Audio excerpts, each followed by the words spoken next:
गांव के किनारे पर एक घना जंगल था। जंगल के अंदर एक पुराना जर्जर महल खड़ा था। महल के बारे में कहा जाता था कि वह भूतों का घर है और रात में उसमें अजीब अजीब आवाजें और रोने की आवाजें सुनाई देती हैं। गांव के लोग महल के पास जाने से बचते थे और रात में तो बिल्कुल भी नहीं जाते थे। वे मानते थे कि महल में रहने वाले भूत किसी को नुकसान नहीं पहुंचाते हैं, लेकिन वे उनकी शांति भंग नहीं करना चाहते थे। एक दिन गांव में एक नौजवान आया। वह बड़ा ही साहसी था और गांव के लोगों के अंधविश्वासों में नहीं विश्वास करता था। उसने महल के बारे में भी सुना था, लेकिन वह उस पर विश्वास नहीं करता था। उसने सोचा कि महल में रहने वाले भूतों की बातें सिर्फ अंधविश्वास हैं।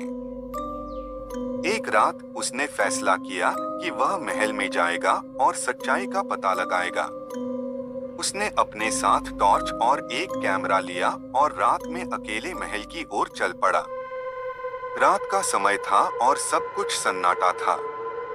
जंगल के अंदर बहुत अंधेरा था और पेड़ों की शाखाएं भयानक लग रही थीं। अरुण को थोड़ी सी घबराहट हुई, लेकिन वह आगे बढ़ता गया।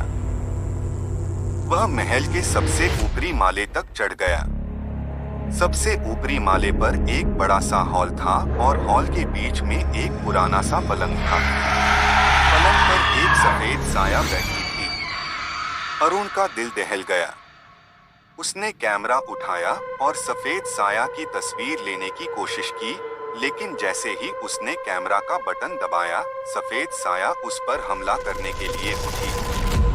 अरुण ने कैमरा और टॉर्च फेंक दिया और महल से बाहर भागने लगा। अरुण ने कभी भी उस रात के बारे में किसी को नहीं बताया।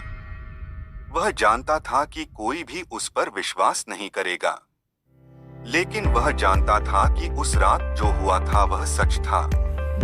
उसने भूत को देखा था और उससे भागा था। गांव के लोग अभी भी मानते हैं कि महल में भूत रहते हैं और रात में उसमें अजीब अजीब आवाजें और रोने की आवाजें सुनाई देती हैं। लेकिन कोई भी अब महल में जाने की हिम्मत नहीं करता है।